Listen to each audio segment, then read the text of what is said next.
Hello everyone, Randy here, and today we're going to be doing a video on my sound mixing board here. I forget who it was on the multiplayer server. They were asking if I could do a video on this. So we're going to be doing a video on how I have this set up and pretty much how I use this particular mixing board here. So let me bring in the camera a little closer and we'll take a look. Okay, so first things first, this is a Behringer X1204 USB mixing board. Has total of 12 inputs on it. Now you may be looking and thinking 1, 2, 3, 4, 5, 6, 7, 8. Ends at 8. Where's the other 12? Well, we got 2 more in the back here, plus you have the USB. So that's how you get 12 inputs on this board. Also has essentially 2 outputs on it. We got the main mix and then the Alt34 here. So just notice that's a little bit uneven, so we'll even that back out. So anyway, for starting off, we got number 1 here. This used to be my headset. I no longer use that. I don't have the headset even plugged in anymore. I took that off here. But initially, number 1 here was my headset microphone. Now, I'm using number 2 here. That is my current microphone that I'm using, which if I bring this around here a minute. Here's the current microphone that I'm using in Gear. Just a kind of actually a cheap microphone. I actually never intended on using this to record with. I simply bought it so I could use it actually with TeamSpeak. But now I actually record with it as well. And I just got this mounted on a flexible stand here. And of course the XLR cable's wound around the stand and connects on the bottom 90 degrees so it doesn't hang way down. So back to the mixing board here. So that is plugged into number 2, and you can see I've got it sitting about at the 10 there or so. Number 3 I think is blank, and then number 4 is hooked up to my wireless microphone system. The receiver's in the back here, and here is the transmitter.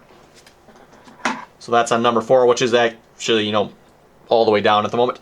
And one of the reasons I got this board is actually I like the sliders as opposed to the volume adjusting knobs. I prefer the slider options. A little bit easier that way in my opinion. Number 5 and 6 here is the sound coming from the computer. So that's the 2 connections up here, left and right audio. And then number 7 and 8 is audio from my iPad. And this is, by the way, is how I get TeamSpeak volume. So if you look at my iPad here, on the side of it coming out, I've got a microphone in, and then this sound out. So of course the green, pink is the microphone. So that is how I do TeamSpeak. So just to demonstrate this here, when I'm using TeamSpeak, doing multiplayer videos, live streaming for example, I will turn that up. Usually about it's probably in the neighborhood of +5 there, so that's where that sits. Actually quite loud for TeamSpeak. I don't know if it's because the iPad's quiet or just TeamSpeak in general is quiet. But this is what allows me to adjust the TeamSpeak volume, and that is the reason I do it that way, so I can actually adjust that volume. Otherwise, the volume from the computer, I can't really adjust that separately.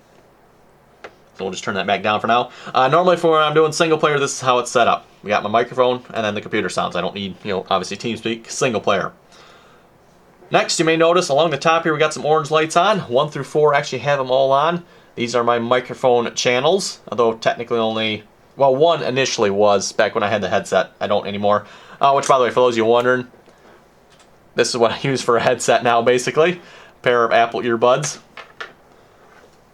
So anyway, with the orange light on, that essentially means that instead of sending it to the main mix, it is sending it to the Alt34. So if I switch this around, now it'll send my microphone audio to the main mix. Now if I push it back on, now it'll send it to the Alt34 mix. The reason I do this, the main mix is going into 1 recording line in on my computer, and then the Alt34 mix is going into a 2nd recording line in on my computer. The reason I do this, I've got 2 recording ins. This allows me to adjust the volume individually in OBS, as well as put a noise gate on the Alt34. So in OBS I have the noise gate feature set up so it cuts out, you know, if I accidentally bump the microphone, if I'm breathing into it or something like that, it will cut that out. Basically it's a low cutoff feature there in OBS. And that's the reason I have it as separate out as opposed to sending it all out the main mix. If you were to send it all out the main mix, which you can definitely do by the way, then you would not be able to use the noise gate feature because it could possibly cut out game sounds, something like that. Stuff you would not want to have cut out. So that's the reason I do it that way. All the microphone channels are sent to the Alt34 bus. Okay, moving up here. we have headphone controls. That's pretty much these little controls up here. So 2-track USB, this controls whether the 2-track, which is this one up here by the way, this white one. 2-track and USB is sent to the headphones. You can see being pushed down, it currently is. Alt 3.4, this controls whether the Alt 3.4 output is sent to the headphones. It is not. I don't have, feedback from my microphone being sent back to my headphones. That little split-second delay there really messes with me if I'm talking and then I can hear myself, a split second later back through my headphones. That does not work for me. I cannot listen to that. Like I said, really messes with you. And then, of course, the main mix here is sent to the headphones as well.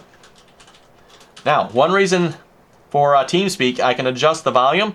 This does not adjust the volume for what I'm hearing in my headphones here.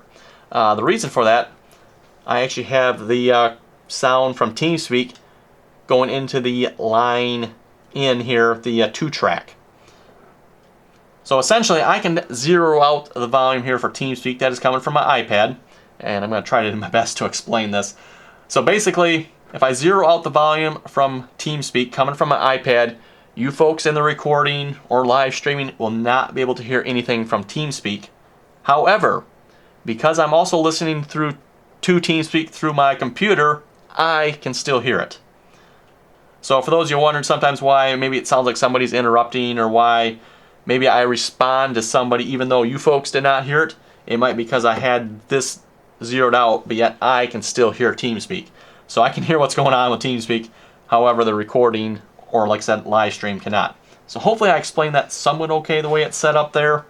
Like I say, it may not make the most sense. It essentially gives me volume control of TeamSpeak to the recording. Doesn't affect me at all as far as what I can hear out my headphones, or earbuds actually in this case. This is the button here. So if I don't want to hear it, I can push that button and I no longer hear TeamSpeak. Okay, I think that's pretty much everything in the front here. We got a volume meter. There's no sound at the moment, so nothing really to hear. They all have the option for sending it.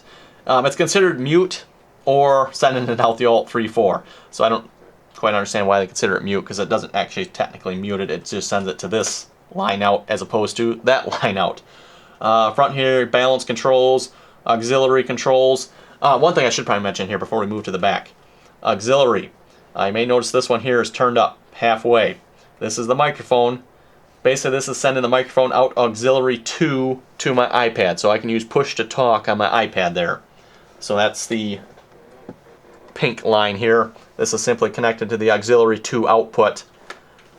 So not only do I have the microphone being sent out this one, I've also got it being sent out auxiliary 2 to the iPad. So I can both use iPad and the computer at the same time.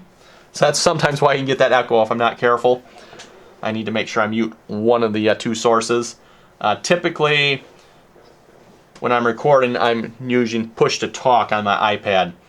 It gives me a little bit better control, because obviously I can't use TeamSpeak. Well, I can use it, but I can't interact with it while recording on Farming Simulator at the same time. So anyway, I think that's about everything. Equalizer controls.